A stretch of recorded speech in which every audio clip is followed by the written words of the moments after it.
Our journey takes us to the Dogon people of Mali and their leaders, the so-called Hogons. The Hogons were once the spiritual guides in the village communities, but their power is receding with the rise of Islam. In 50 years, it will all be over. There'll be none of us left. In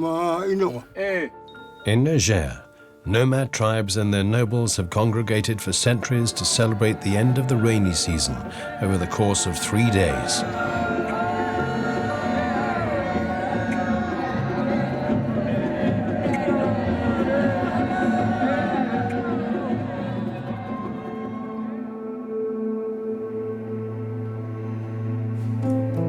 Mali. We begin our search for the last kings of the African continent in Bamako, the country's capital. Mali was once a rich country, but armed conflict and Islamic terror attacks have caused significant damage to the country. Despite the turmoil, it is said that Mali is still home to the secret kings of the village communities, the so-called Hogons. We plan to meet Malik Sidibé, an internationally renowned photographer. We hope that he will be able to show us where to find the Hogons. However, we are met by his son at his studio. Merci.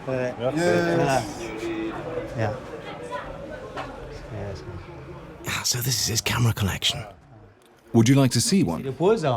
Okay. So this is Malik Sidibé's studio. Yes, this is his studio. Would you like to see some of his work?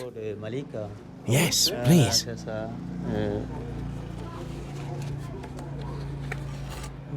These are some of his negatives. Oh, c'est beau. Avec le changement climatique. Magnifique.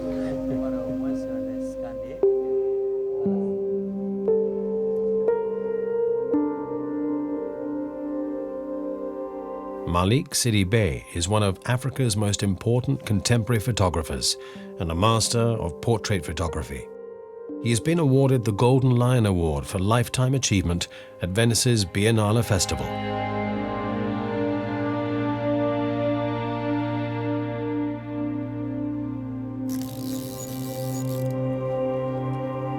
A photo has to touch your soul. I find that black and white film is the best medium for this. In my opinion, it reveals things that would get lost in color. That's how I hope to capture Africa's most important monarchs. Ok, c'est bon.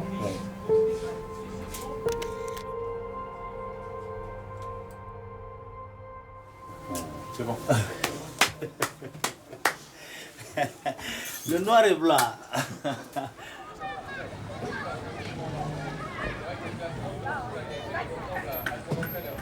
We are invited to visit Malik Sidibé at home. 5 years ago, a serious illness forced him to give up photography. Oh, this is difficult, yeah.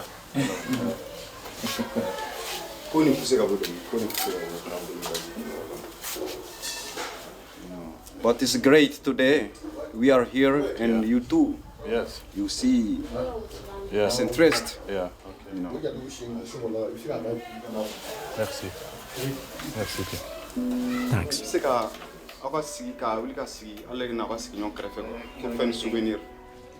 Malik Sidibé has cancer. As we take our leave, it is clear that we are saying farewell to a dying man. His son suggests that we travel to northeastern Mali. He believes that we will find the last of the Hogons there. Shortly after we begin our journey, we receive word that we were the last visitors the world-renowned photographer received. He has died. Our travels to northeastern Mali take us through dangerous territory. Islamic terrorist attacks are common here. Our destination lies at the foot of the cliffs of Bandiagara, on the edge of the Sahel zone.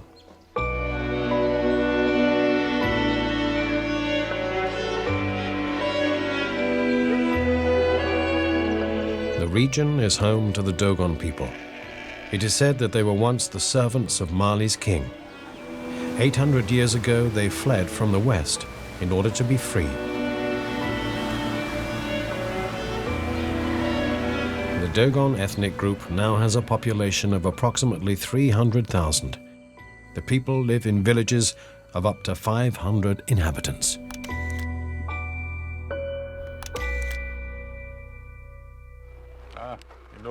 Allô, comment va? Comment allez-vous? How are you? Et ce voyage? Good, thank you. How was your journey? Merci, merci. Où est une place? Chercher I'm looking for a village with a Hogan. Is there one near here? Hogon. Et ici? Et aussi un village de Logon? Several Hogons still live along the escarpment. We discover that very few Hogans are left in the Dogon region. Ende, Nombori, Sanga, Ibi, Aru, and Yenduma. There are just a few villages left in which they can be found. We decide to try our luck in Yenduma. The village is about an hour's walk from our present location, at the northern end of the escarpment. The characteristic Dogon earth huts are several centuries old. They are nestled on small rock terraces and have been named UNESCO World Heritage Sites. Over thousands of years, rain has carved deep gorges into the rock. These serve to protect the Dogon people from slave traders and other enemies. Many of the old settlements are now abandoned, and the ancient clay huts stand as monuments to the past.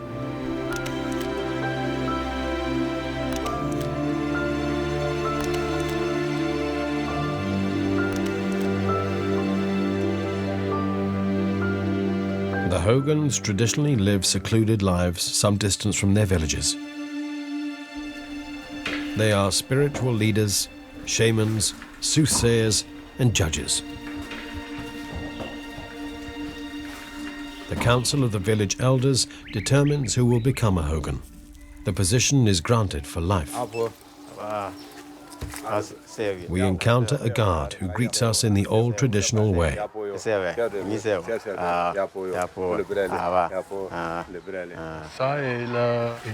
Is this the Hogan's palace? Yes, this is the Hogan's house. Is it possible to visit the Hogan? No, that is impossible. Why? Because the Hogan has died. He's dead. Yes. One may not enter the house because a new Hogan has not been named yet. It is hard to find a Hogan because of the increasing influence of Islam. It takes time to find one. Is this a Muslim village? Yes, most of the inhabitants have converted to Islam.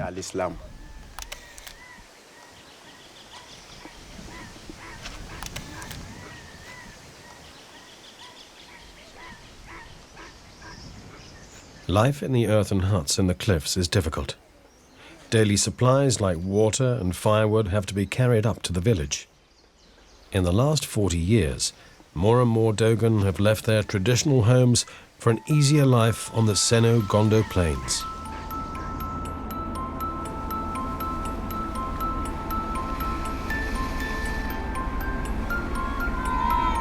Dogon culture is changing dramatically. Many still practice the traditional religion, honoring the god Amma, who is said to have created the world. However, their faith is slowly being replaced by Islam, a religion considered more modern and attractive by younger generations. Our search for a Hogan takes us to the village of Ende, where we meet one of the 8 village elders. He confirms that there is a Hogan in the village, but we have to ask for an audience. Allez, barakallah. Hein? Dagi. Dagi. Ça c'est bien. Très bien.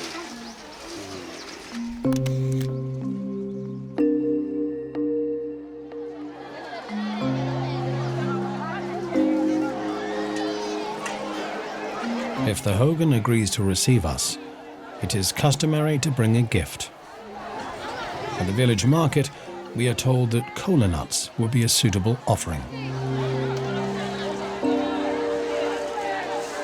The market offers everything from food such as corn on the cob to trousers, t-shirts, and magic potions.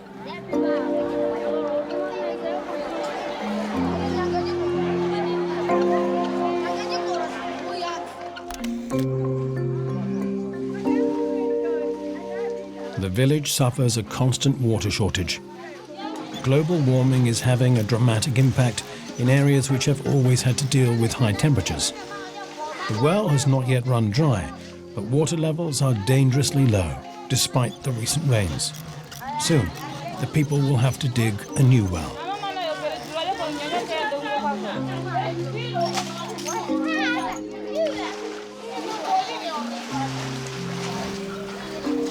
While we wait for an answer from the Hogan, Alfred Weidinger takes some portrait photos. The people have fantastic faces. Their entire lives are visible in their eyes.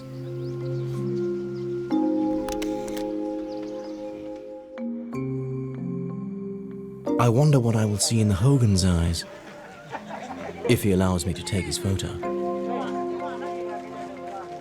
Word has got around that we are hoping to be granted an audience with the Hogan. The whole village has heard about the white visitors. A sculptor approaches us. He is responsible for carving the figures used in Dogon rituals and wants to show us what he is working on. These Dogon cult items are known as fetishes and are said to protect people from bad luck.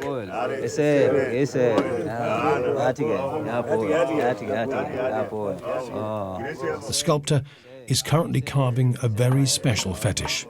It is for the royal family. It is the Hogan's family. They are nobles and know a lot about Dogon culture. The Hogan passes the history on. As we have no written records, we prefer to carve our stories. To us, sculptures are written records. Comme il n'y a pas l'écrit sur le Dogon, donc ils préfèrent sculpter l'écrit en sculpture.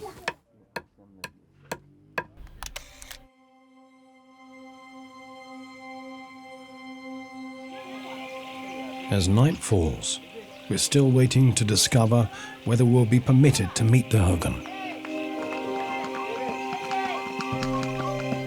The people here are friendly, but I can sense distrust because I'm white. This is hardly surprising given the continent's history. I'm frustrated because I have not yet been able to photograph a Hogan.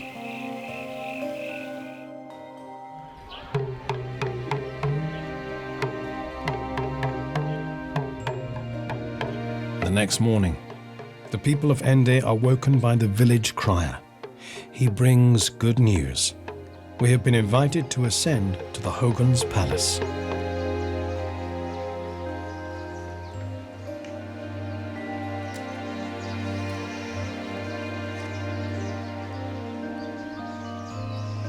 This palace is a little closer to the village than the one in Yenduma, but the Hogan here still lives a solitary, lonely life.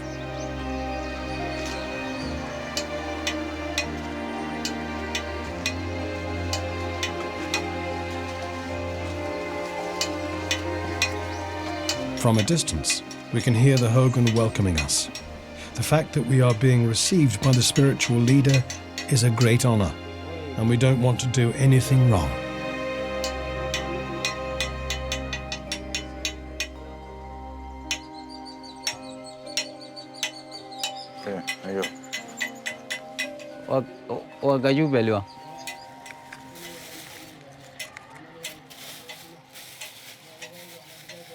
You have sometimes you have a coronet for the marriage, for the funeral, Yeah. for the ceremony. You have a coronet. For special occasions? Yes.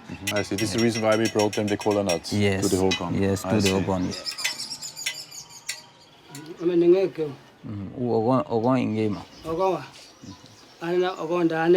The Hogan is very important. The Hogan has great knowledge. According to tradition, the Hogan is a king. It is forbidden to touch him.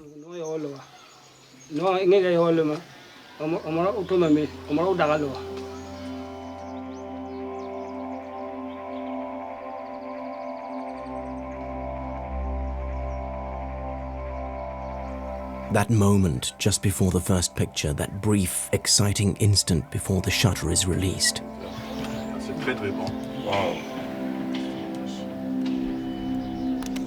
And then you possess a moment of time, frozen forever.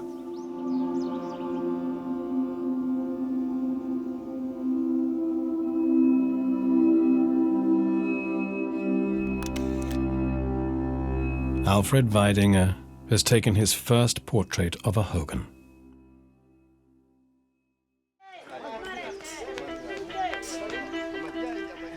We depart for the village of Ibi, 80 kilometers away. People say that there is a Hogan there.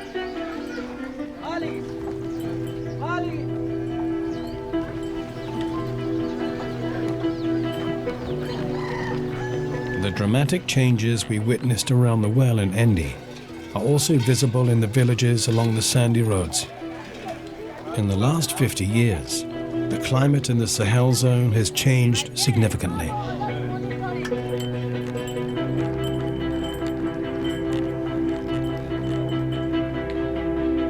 There is almost constant drought, and the farmers are fighting for survival. Many people, especially the young, leave the villages for the cities, where they hope to make better lives for themselves. Sand is encroaching on the formerly green Dogon fields. Herds of animals add to the damage, eating whatever vegetation survives in the desert.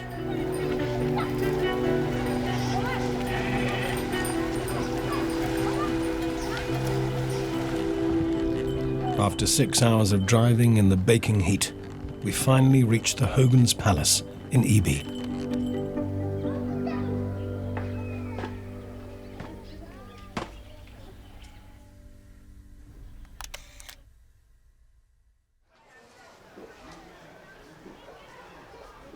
It is home to Yanigo Kodio, who is almost 90.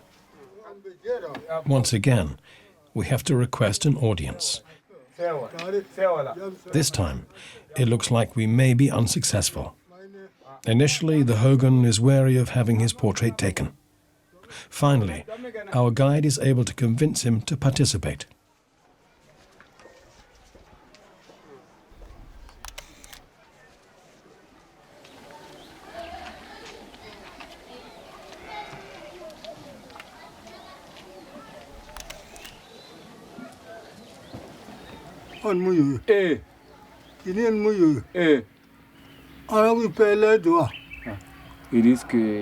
I used to live on the plains.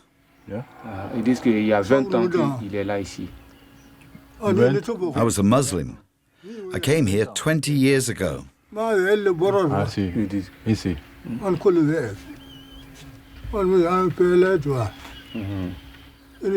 In 50 years, it'll all be over. There'll be none of us left.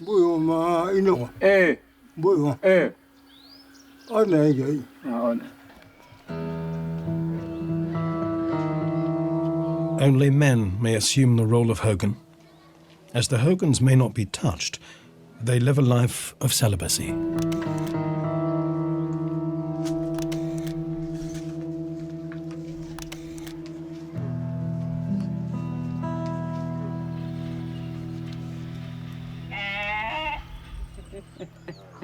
We then visit a nearby fabric workshop. In the past, entire families worked at producing the traditional Dogon clothing. Now, frequently, it is only the older generations. Women are responsible for producing the yarn, and the men perform the weaving. Younger people prefer to buy used clothing from Europe and the USA, or cheap textiles from China.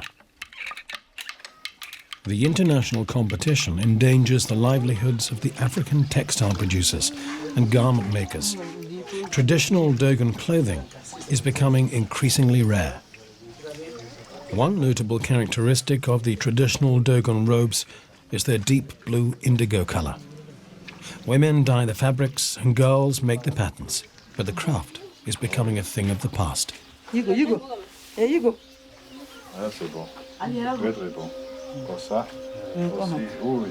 In Dogon culture, everything is considered significant and everything has a soul. This animism is the foundation of their faith and teaches them to treat their surroundings with respect.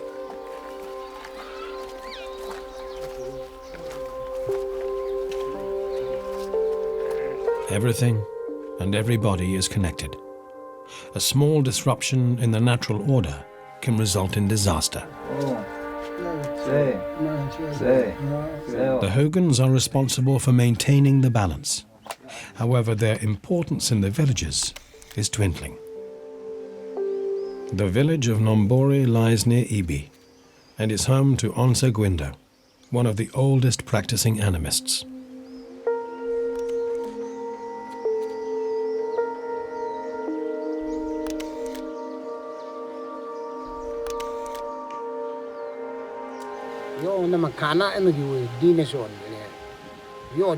When the Hogon, the father, dies, there will not be a successor.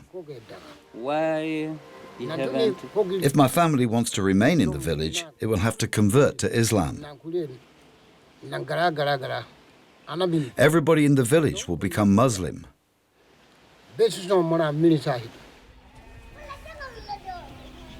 Once again, we hear how Islam is replacing the traditional local faith. There is clearly a strategy at work.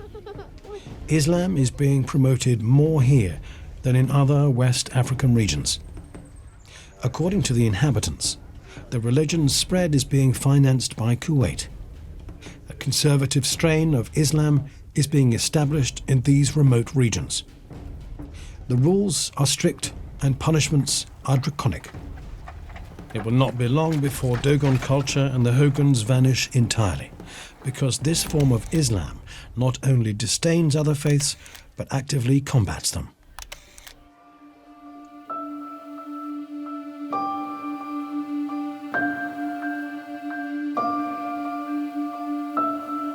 We leave the world of the Dogon to visit the leaders in Niger, where Islam has a long tradition and where it is said that the religion has merged with the traditional beliefs.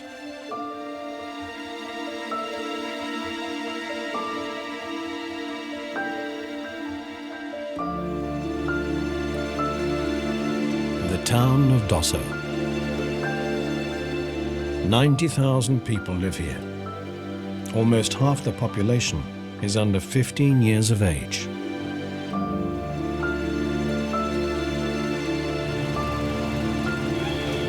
Arab merchants enjoyed a positive reputation throughout the Sahel zone. They settled along the trade routes long before the first Islamic sultanates were established and led independent lives among the West African kingdoms. For centuries, Islam was considered the religion of merchants. Now, everything has changed. Most of the inhabitants are Muslim. Their traditional rulers are sultans. One of the most important is the Sultan of Dosso. The sultans have a similar function to the Hogans, but the moral foundation is based on the principles of the Quran. The sword to defend and spread the faith is part of the religion, even if one chooses not to pick it up.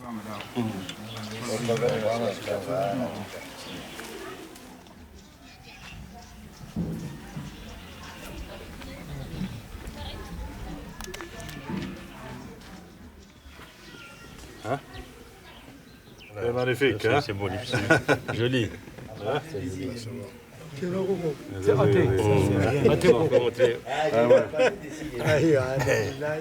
Le chef de canton assure le règlement des litiges dans le cadre de la Constitution. The head of a canton deals with disputes and everyday social problems.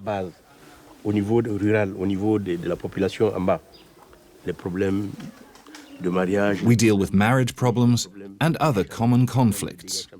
This is our responsibility. Entre la population et le chef, il y a les chefs de We quartier. talk to the families, the village elders, the mayors, and so on. Sa fonction We deal with fundamental problems in society. à la base. The Sultan provides us with a letter of recommendation. This valuable document may provide access to other rulers. Our travels take us along an old caravan route, which was used to transport gold, ivory, exotic animals, salt, and slaves. These were the most important goods traded between northern Africa and the Sahel zone. Islam also spread along the old trade routes, as a common belief system made conducting business easier.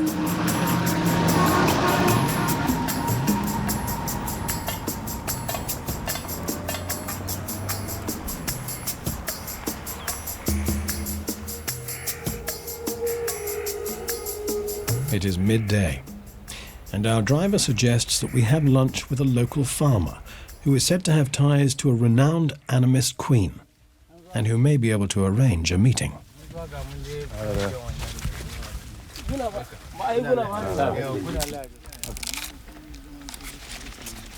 Lunch consists of millet. These grasses form the staple diet in the Sahel zone and are used to produce stews, soups, and flatbreads. The grain is used for subsistence rather than trade. A family will spend 4 months of the year planting and harvesting the millet crops. Roasted millet tastes a little like nuts, but it is a meager meal for spoiled Europeans.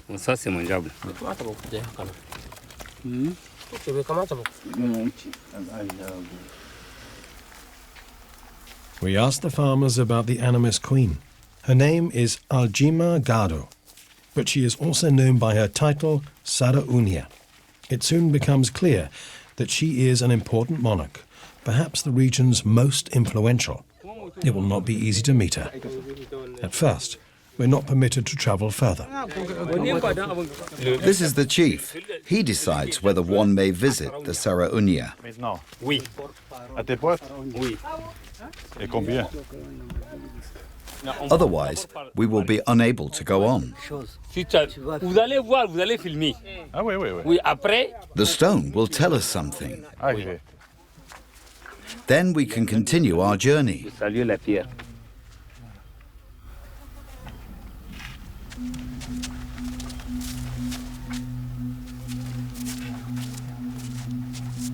The spirits are said to communicate through a stone, determining whether conditions for a visit are favorable.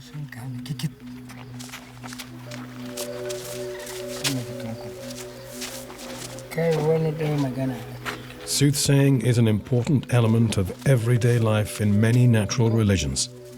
The soothsayer draws his questions in the sand and studies the movement of the stone while he casts spells.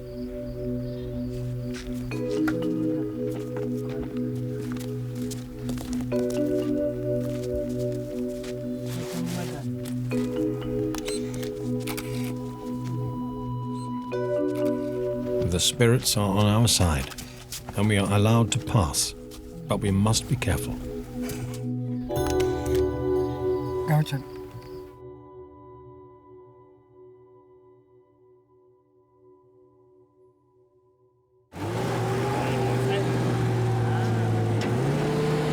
We encounter another obstacle on our journey to visit Queen Aljima Gado. Once again, our car gets stuck in the rough terrain.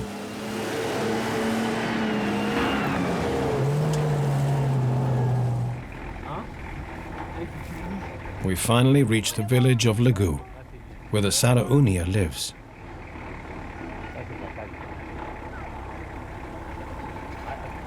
The villagers come from all around to see us. We are the main attraction.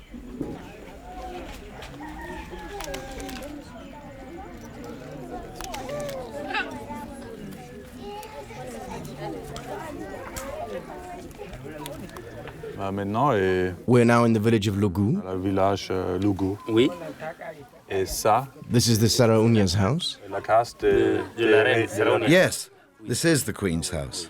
Et combien How many animists live here? ça regarde? Ah, là, on ne peut pas It's impossible to say exactly. patronne. Ah ouais? Oui. De tous les animaux. She is the head of all the animists. Pas de son...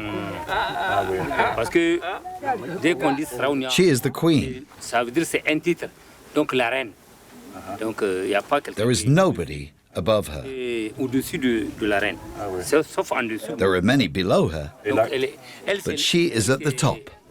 Au dernier sommet, quoi. Ah ouais. Et la culture Is this an old culture? ancienne. Oui, ça date de longtemps. The culture has been around for a long, long time. De très longtemps. The inhabitants of Lugu are part of the Asna ethnic group. In ancient legends, they are described as spiritual leaders and have been the protectors of the religion's secrets for eons. Pour les touristes et Can tourists visit the Queen? la reine. Yes, that is possible. But unfortunately, no photos are allowed.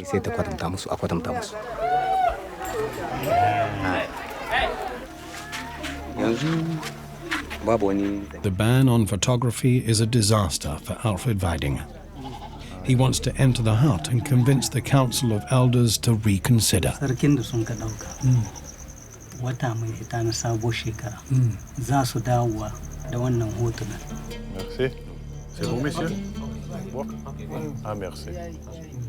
I respect your culture. Ya ce yana da rajanta. Okay, I understand. Comme ça, c'est bon. Yeah. That's The photographer explains his mission to the village elders. He hopes to preserve at least part of this ancient culture in his pictures. Eventually, a compromise is reached. Alfred Weidinger will be permitted to photograph the Saraunia Arjimagada, but her face may not be visible. Even her subjects are not permitted to see her face. She only leaves the hut twice a week for a brief period, wearing a veil. She spends the rest of her life behind a curtain.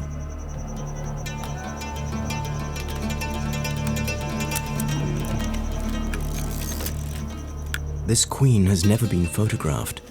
Am I perhaps crossing a line by preserving the untouchable on film forever?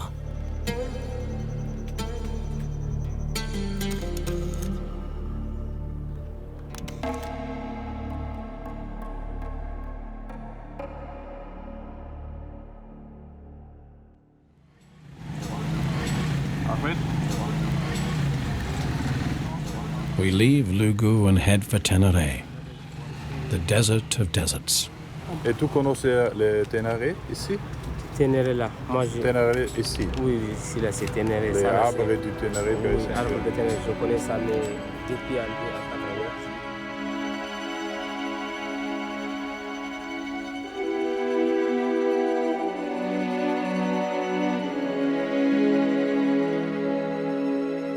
On the other side of the desert, a spectacular event.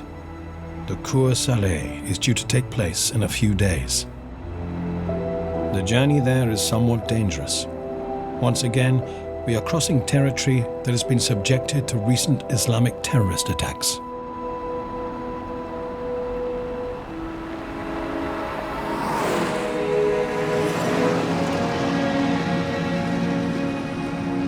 The Ténéré Desert is home to the Tuareg, Tubu, Songhai, and Wadabe people, who roam the vast expanse with their herds of cattle.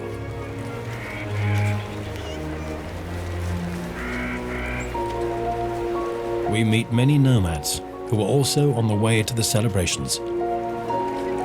Every year they congregate in the desert to talk about their experiences and plans for the future.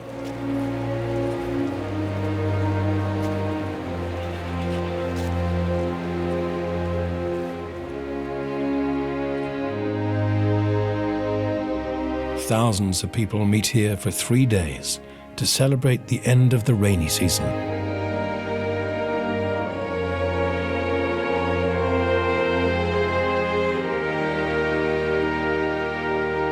The Geravol ritual, during which prospective Wodabe spouses present themselves, is the highlight of the event.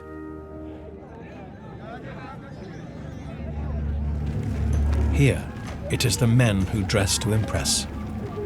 Every man hopes to prove he is better than the others, and the women get to choose the man who makes the best impression.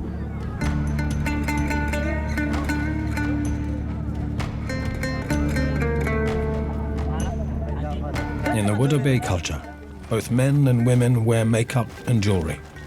The men wear necklaces of cowrie shells and paint their faces.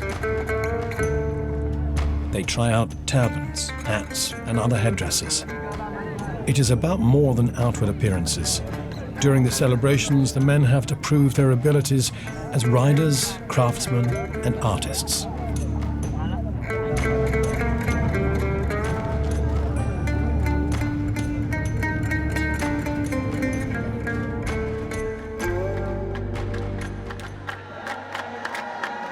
The Geravol ceremony begins in the afternoon.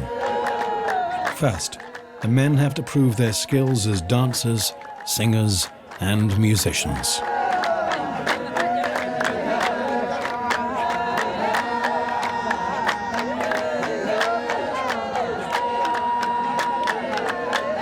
Particular attention is paid to facial expressions and eyes. The Wodabe believe the eyes are the source of love. Even, narrow faces, tall, athletic physiques, and white teeth are all considered important physical attributes. The men sing about the charm of women until they fall into a trance. The women evaluate the men's abilities. In the course of the evening, they will choose a prospective partner. The connections that are made here may lead to marriage or to nothing.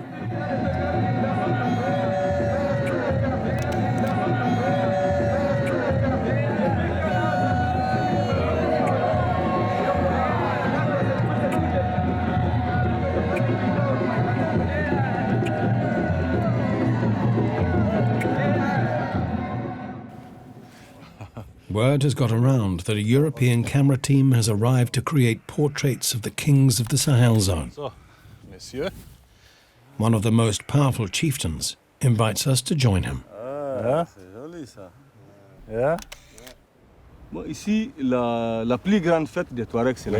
This is the Cour Saleh, the largest of the Tuareg celebrations.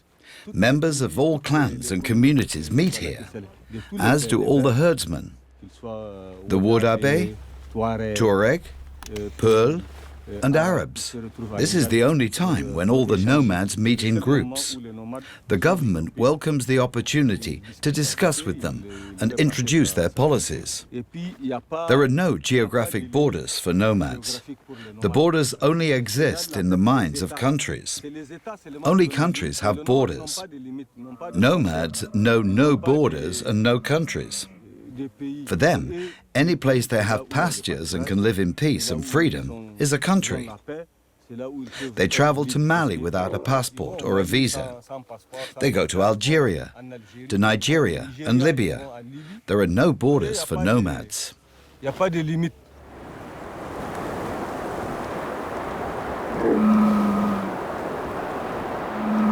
A sandstorm comes up, and the Cour Saleh drums fall silent.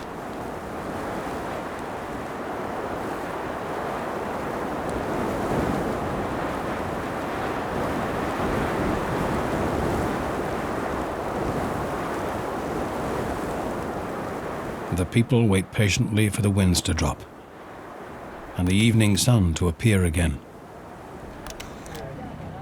Within an hour, the crowds return and the festivities continue.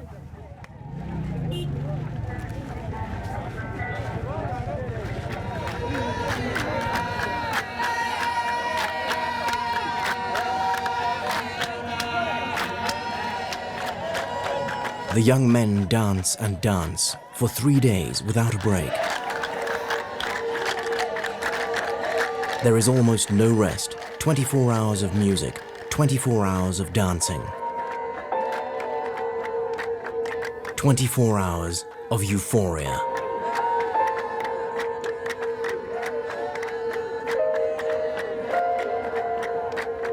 The festival will reach its peak the following day, when the women determine the most attractive man. Unfortunately, we have to leave. The Hogon of Endi, the first Hogan we met, has died. His position is now vacant.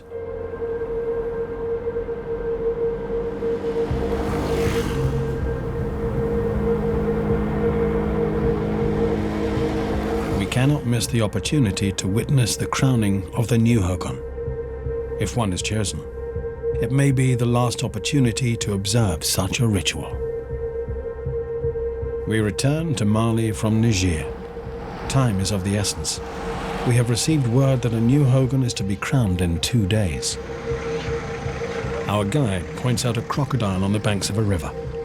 Crocodiles are sacred and are considered a good omen by the Dogon people. According to legend, the animal led the Dogon to water and prevented them from dying of thirst during their long mythical journey across Africa. The villages near Ende are deserted. We soon realize why.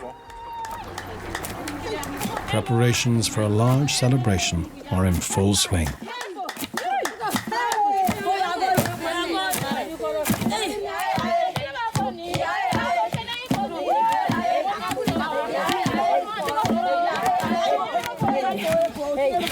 The locals inform us that there have been discussions about whether to continue the old traditions. The Muslims are against it. However, the decision is made to choose a new Hogan.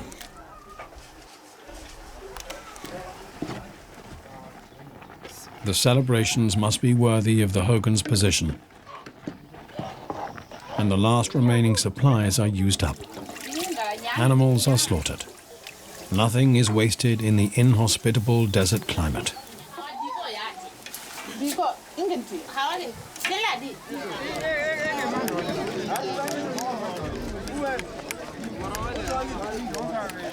The men congregate for the warriors' parade and prepare their weapons.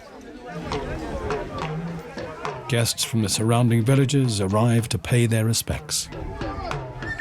A large procession of men moves through the village. They pretend to fire shots with their old rifles and engage in simulated battles.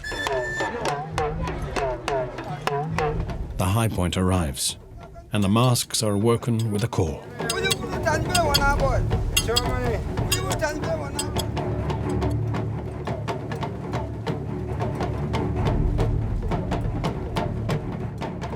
The dances of those wearing the masks and the reverence of the bystanders fill the masks with the potent life force known as Niyama. It is the strength of the dead that is released and transferred to the living, allowing the spirits to leave this world and pass into the next. Those who have done good during their lives enter the paradise of their ancestors.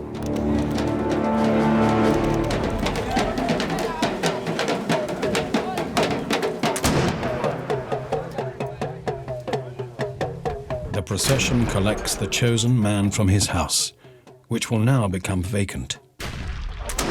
Shots ring out, announcing the coronation of the new Hogan.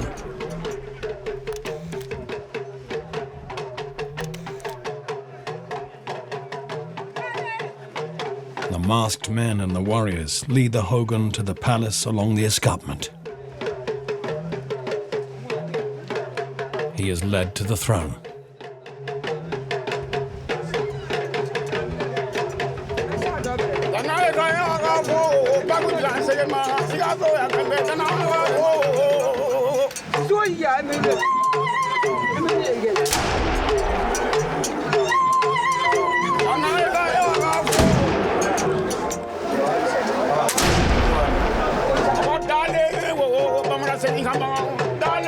The ritual ends with a proclamation by the village elders. From this point on, the Hogan is untouchable.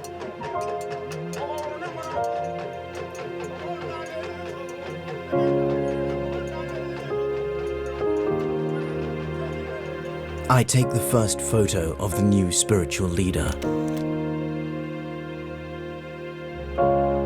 And I can't escape the feeling that I have just captured the image of Nde's last Hogan.